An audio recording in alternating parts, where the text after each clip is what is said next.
viewers for joining us today. We are in episode 3 of our estate planning, and today we are talking about generational wealth. I am with the one and only today, Mr. Batali. How are you, my good sir? I'm good. How are you? I'm alright. Great to be here today for our episode 3. Yes. Thank and you. I'm excited about today's topic. We're talking about generational wealth, something that we do not do much in our communities. Yes. And today we're here just to raise awareness and to give out information that is needed. So please tell us what is generational wealth? What are we talking about here? Yeah, no, that's true. It's some important topic that we should talk about, because you see on TikToks and social media where people say, pushing a hustle without inheritance, yes, or this and that, because of how maybe their background were, or they were not left with anything. And this is something that has been going on and on and on. But in our traditional setup, yes, you find that our generational wealth, and then the recent or the modern generational wealth, it's explained in different ways, but it actually means the same thing. That generational wealth is actually me passing on my wealth to the next person, and the next person passing on to the next person, yeah, and the next person passing on to the next person. But the question is, what is this wealth? Because when you talk about wealth, people think when I pass on, I must leave millions. And that's where we get it wrong. Because even if you leave millions, you will leave it to the person that does not know how to handle millions. And then when they do not know how to handle those monies, it becomes a problem. And that's why you find that there's that program on our TV series that they always put people that they say, I blow it. Yes. But if you look at the reality of that particular show, you will see that there's a trend of one race that goes there and the other race don't go there. So I don't know if it's a problem with our own race or not. I'm not trying to be racist, but it's something that needs to be questioned, to say why we don't see other people going there. I think it's definitely involves knowledge and Yes. awareness, Yes. about money as well. So when you talk about wealth generation now, you look at how do I pass my wealth to the next person. Then if, for example, you are a person of a career focused orientated or business orientated and so forth, that means you need to start planning now to say, anything happens to me now, or should anything happen to me, how do I then pass on the knowledge I have, the wealth that I have? Because knowledge can also be quantified as wealth. Yes. And then your asset can also be quantified as wealth. The money you have can also be quantified as wealth, and which most people, they think only when you have so much money you're wealthy. But the liquidity of that particular money, you can have it today and tomorrow you don't have it.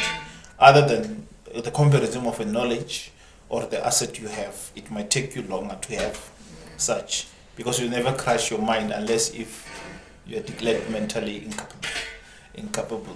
And what does it include? If we say generational wealth, what are we talking about here? So when you talk about generational wealth, you talk about number of things. Yes. Because generational wealth takes time to build actually, but you'll also look at things like your financial wealth, and then in your financial wealth you look about the money you have, the savings that you might have, the investment that you might have. That is what we call a financial wealth. But we also have the asset wealth, which we'll look at your properties, your houses, your real estate, your collectibles. There's people that they like to have collections of things that they are very expensive and they become part of their assets. And then you also have precious metals.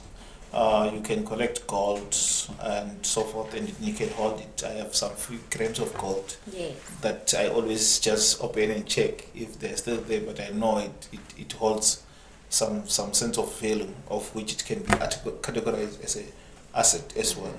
And we also have in our wealth, generational wealth or financial wealth, we also have business ownership. So when you have business, it's part of your generational wealth. It's part of your assets.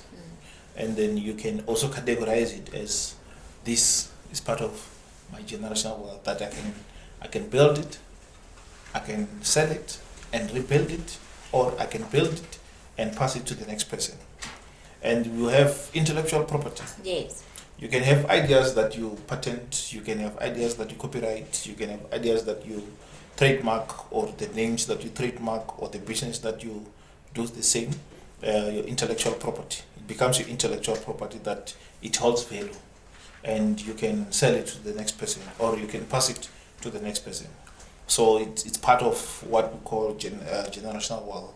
And lastly, we also have what we call charitable organization or foundations or endowment policies that they will also form part of your generational wealth.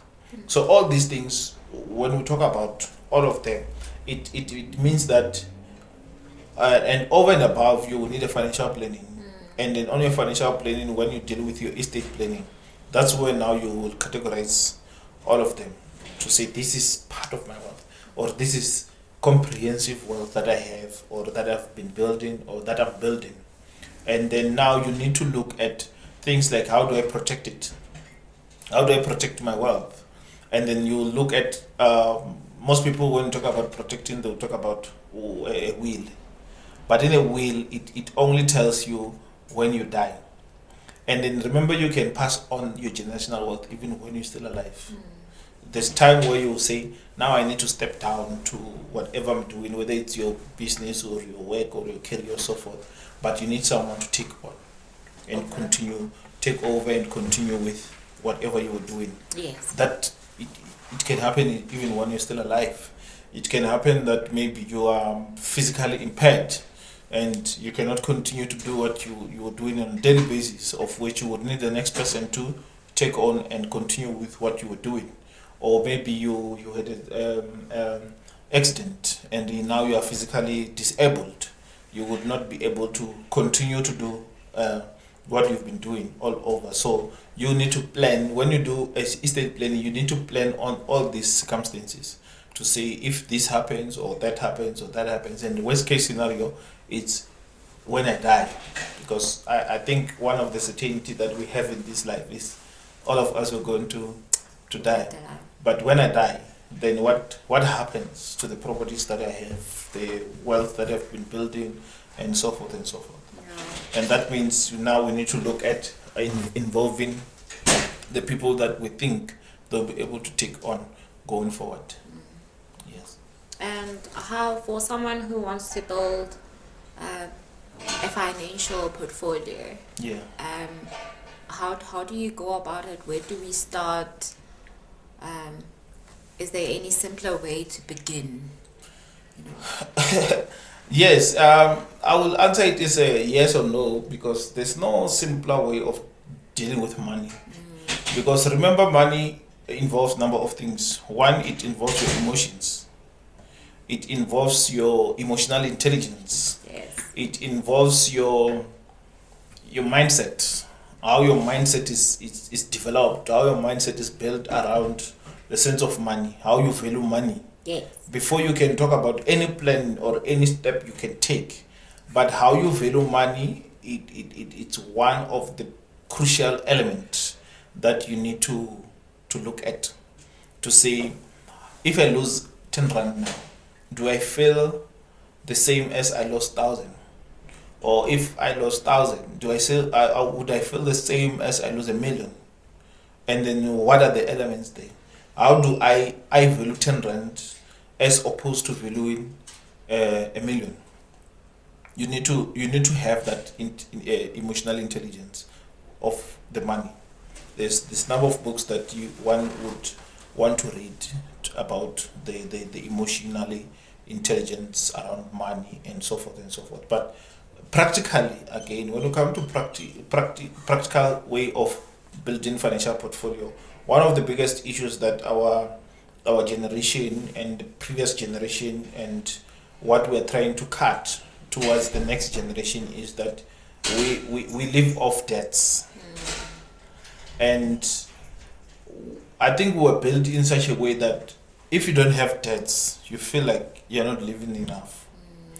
Although people will argue to say there's good and there's bad debts, but it's arguable that 92% of our people here in our country, the debts that they have, they're not good. And what is good? They're not even better. So when you talk about good and bad debts, there's debts that will help you to build your assets or to build your wealth. There's debts that will keep you in a cycle, that you keep on doing the same thing over and over and over again. Let me give you a practical example. One would feel like they need to fit in a certain standard of living. And now that they earn so much money, they want to drive a certain level of a car that it will make them feel fit in. And look, if you work at a certain place, you don't go in the office with your car, you park at the parking. Chances are people will take forever to know what kind of a car you drive. Right? Yeah. You would need to change the way you dress, the way the cologne you wear, the makeup you take, where you live, the food you eat, and so forth and so forth. And then when you look at that from the health perspective, you find that even the lifestyle you live in, it's not really helping you to sustain your health. But it's and then you look at it from a perspective that you now live on a credit card. Everyone would say credit card is good or bad, but you live on a credit card to maintain your lifestyle. One will then go on and say, I'm taking a loan or a bond, a debt to buy a property. And this property, we want to convert it into money-making machine. And then when it making money, it will then pay it off, maybe the next 3 or 5 years. Yeah. And then once it pays off, then the money that it continues to make, it will then be able to buy another property. And then when it buys another property, that means now the debt that you took, it's now making you make more money. One would say, I want to take a debt that I want to start a business. This business will then break even in the next 6 or 12 or 3 years. And then if you focus on that, but remember, when you do all these things, it revolves back to the emotional intelligence of the money. Of course. And then when you break even, that's when now you will then say, the debts that I took, it helped me to move from one bridge across the other to the other road, right? But there's people that today, when you finish paying off your car, they want to take a new car, and that car does not even help them to make more money out of it. And you guys, you find one who has the same car makes money for them, and one has the same car that they just want people to see that I'm driving the same car. I can give an example with, let me just give a general example. You have a car like Mercedes-Benz. Yes. It's a very beautiful car, nice. You drive it with your family. Latest. Drive it with your family, nothing happens. And you have, maybe I have a Mercedes-Benz, same as yours. But mine, it's there. It takes me to work and come back, and then over the weekend I rent it out to funeral parlors, and then they give me money. I rent it out to people who go to weddings. I rent it out to private Passive people income. that creates passive income. Yes. And then you take 7 years to pay off your car. I'll take 2.5 or 3 years to pay off the car. And the car in the next 2-3 years is still very good. It can make more money. You can even buy another car or this third car that makes more money for you. So it depends on how you want to build. But now when you talk about the steps that you can take, first is you need to have a plan on how to pay off your debts. If you have debts, and you need to be able to be honest with yourself that these debts are very good or they're not necessary, and then we need to stick to the plan. So paying off your debts, you need to think about the opportunity that you could have missed by having those debts. You need to think about number of things that will help you to grow financially, will help you to grow mentally, will help you to grow. Even your family will help, because they say where there's money, even the family and at home, they are always happy, right? Then the second step, I think, we'll talk about buying assets. Buying asset will include you buying either your house or your property, building a property portfolio. Yeah.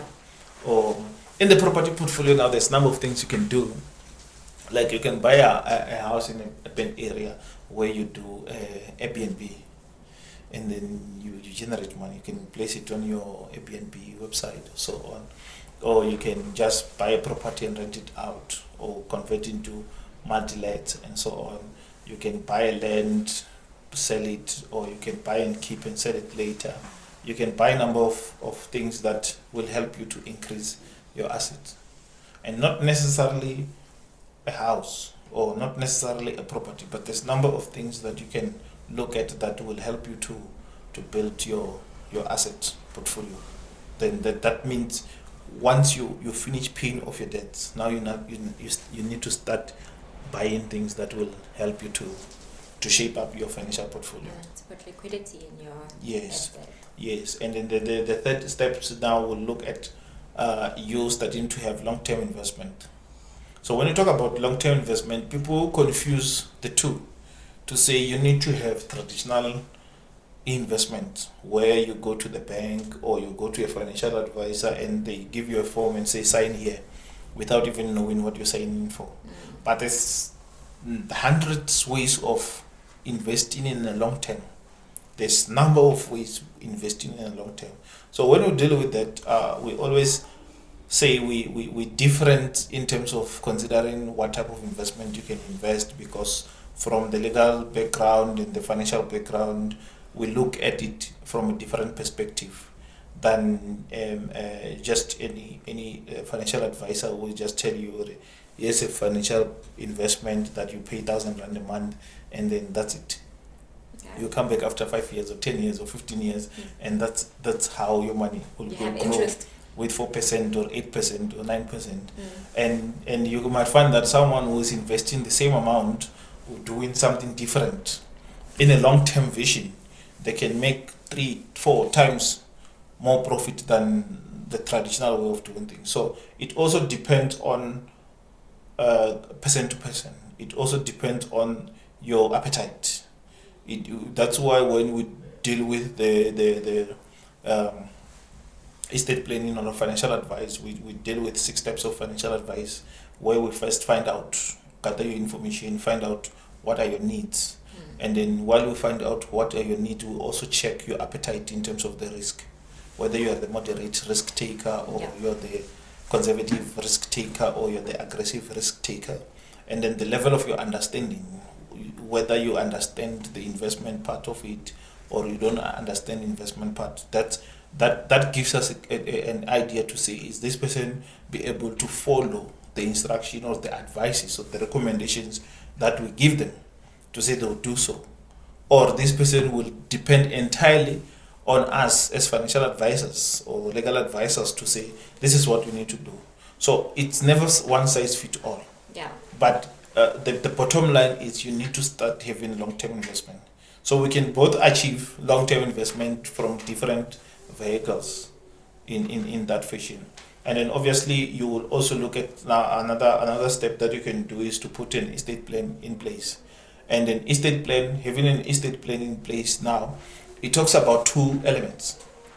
One, it's the wealth creation part of it. And when we want to talk about wealth creation, that's where we touch base on all the things that we mentioned, your financial wealth, your business, your anything that we mentioned, right? Yes. And then the second part of it is the wealth protection. While we're building this wealth, how are we protecting it? Because anything can happen. And when we talk about anything, we're not talking about death only. We're talking about anything. For example, in 2020, we had COVID. Yes. No one anticipated or saw it coming. We were all shocked to say, what is COVID? What is KIF? Well, how do we move from Gauteng to Limpopo, from Limpopo to KZN, and so on and so on? And you find that what you do that generates money depends on you moving around the provinces. And now they say no one moves. You understand? Yes. So we look at elements that can come, these scenarios, circumstances that will then come. Planning and for see- the unknown. Planning for the unknown and so on. And then that's the reason why we say, in the wealth protection point of it, we'll also look at how do we protect our wealth while we're still alive, while any event, life event can happen to us, and then even beyond our life. To say we can also protect our wealth even when we're dead, we're no longer living. Because look, for example, you can create a trust. And then in that particular trust, you have a trust deed where you articulate to say all these assets needs to be owned by the trust, or when I die, or everything else is transferred into the trust. The beneficiaries will get so much, depending on when they get this way and this way. And sometimes it feels like you're being selfish, but it sometimes is good to be selfish with your wealth than just to give it away and people blow it out. Yeah. And then, for example, you might have minor children now, and then you pass on, and then you can have it in place to say maybe this minor children needs to be given so much money per month until they reach this age, and then for them to get this particular lump sum, they need to have met this condition. For Yes. example, they need to submit first degree to see if they have their first degree. Now they can get so much money to start their own business. Or then we say all these things that are owned by the trust, there will be the family trust or the business trust that will be continuously owned by the trust, whether you're there or not, whether the next person dies, the next person comes in, the next person comes in. And that's one element that we can create a wealth generation. And then we cut out this thing of saying I'm just hustling without inheritance, and now you start want to blame your parents or your great parents or your great parents of not passing through your anything to you. And sometimes people they confuse that, because they will say, because I was not given any money, there was no inheritance I got. But there's number of inheritance you can get without even money. For example, I can give an example with myself. Yes. My father is still alive, but I think he gave me an inheritance that no one can ever buy in this life. And what is that? And that is the perseverance of doing things, and the level of risk taking, and be able to approach any person of any level with respect, and be able to engage with anyone. And I think all the business that I've ever engaged in is because of how I saw him doing his businesses. Even though now we know that, okay, maybe he failed there and there, then maybe we can do it better here and there. Yeah. But it's something that I don't think even at school they will ever teach you how to be resilient, how to be persevere, how to continue beyond boundaries, and always remember to yourself that you never give up as long as you breathe. You understand? It's over 70 now, 75, and he still sells things. When you go, you find him stocking things, and he sell to people. While sitting at home, he calls, come, let me show you something. I've got this cup. Now, because it's you, I'll send you 100 rand. You understand? It's always so. There's number of things that, and I appreciate a lot, because it's in inheritance that money cannot buy. Yes. Unlike if he gives me 100,000 or 1 million now, I think it would have finished it long time ago. You understand?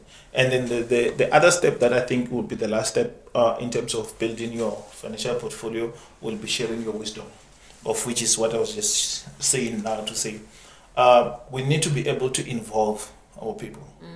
We need to be able to involve our family. We need to be able to involve our children, to say they need to understand what we do. Whether we are building a career, education, whether it's business, whether it's any type of business you might be doing, if you involve them in understanding what it means to make money as opposed to what it means to be educated, I think those two things there's still a very thin line in between being educated and making money, because one can make money without any formal education, and one can have all the highest formal education and still not make enough Yes. money.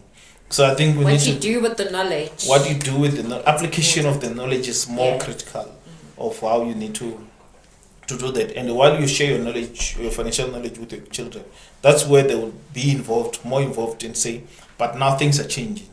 In the modern life, this is how we need to do things, and so on. We can make money sitting at home, creating content and doing this and that. We can sell things while we are at home and not physically drive to the next person, but we can just send a job card to a courier company, they come and collect and they deliver it.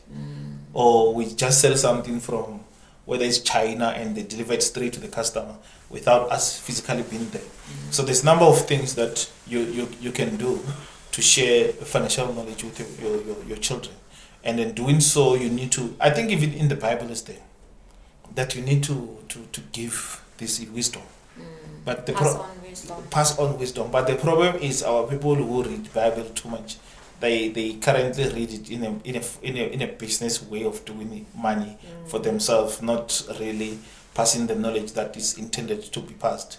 Because the Bible says that you need to pass the knowledge, you need to teach your children, and then if they don't listen, you need to enforce that particular knowledge and wisdom to them. And then it's how you mold the children, how you shape them up, growing up. Because whatever we do, it reflects to our children.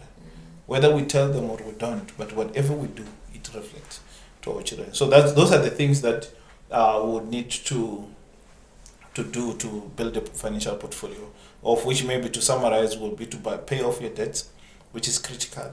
No type of debt you have, make sure that you understand your debts, and then buy your assets, buy your houses, your property, whatever the assets may be. Start your long-term investment. Depending on the type of investment is fine. Have your estate planning in place. You can talk to your financial advisor. You can talk to us. We look at your estate planning from the legal perspective and the financial perspective, and then you have it well. Because I always tell my clients that when you go to a bank and the banker draft your will, they draft it from the financial point of view, the banking point of view, and then neglect the legal point of view. And then when you go to a lawyer, they draft it from the legal point of view and they somehow neglect the financial point of view. But when we come here, because of the exposure we have, the experience and the expertise that we have in both areas, it's easier for us to understand your needs, and then we draft your will, or we do your estate planning from both angles, so that you cover all the elements that are required. And then obviously, as we just mentioned, that you need to have a way in which you share your financial wisdom with your generation and the generations to come and the generations to come. Yeah. And all I'm hearing right now, am I correct to say that wealth takes a community to build? So Yes. involve everyone, and everyone is involved in Yes. building this generational wealth that was going to be passed to Yes. generation after generation. Yes. Thank you, Mr. Batali. Because maybe one thing I can say there is, even people say it takes a community to raise a child. Yeah. So it also takes the community to build a financial wealth or a generational wealth. Because one thing I remember at home, we used to have every evening we gather and we do a prayer, because we are Christian believers. So we do a prayer before we sleep. In the morning before we go out, we do a prayer. So it's something that you get used to it as time goes on, and then the more you get involved to that, the more you understand that it's my lifestyle. And then it was easier for me when I grew up. I knew at that point I thought maybe Mantlopa, like they just don't want to see me. Yeah, you feel like you're being abused, because every time when you go to school, when you come back, it's either you find bucket full of fish that you must clean and bake, right? Or you'll find a list of delivery items and then a bucket full of that items that you must drive and go and deliver things before you do anything else. And then that does not exclude you that you must clean your uniform, you must clean your shoes and stuff, and Still if do your homework. you still need to do your homework, you need to pass. They don't care if you fail. What's wrong with you? Yeah. You understand? So it's something that it takes time to do that. So even if you want to build wealth now, you can't start today and say tomorrow I want to be wealthy. I think you'll be lying to yourself. And then even if any legal or financial advisor who can tell you that you invest today and tomorrow you're wealthy, they'll be lying to you. Yeah, thank you very much for your time. Thank you for joining us, viewers. I hope all the information was helpful. Thank you.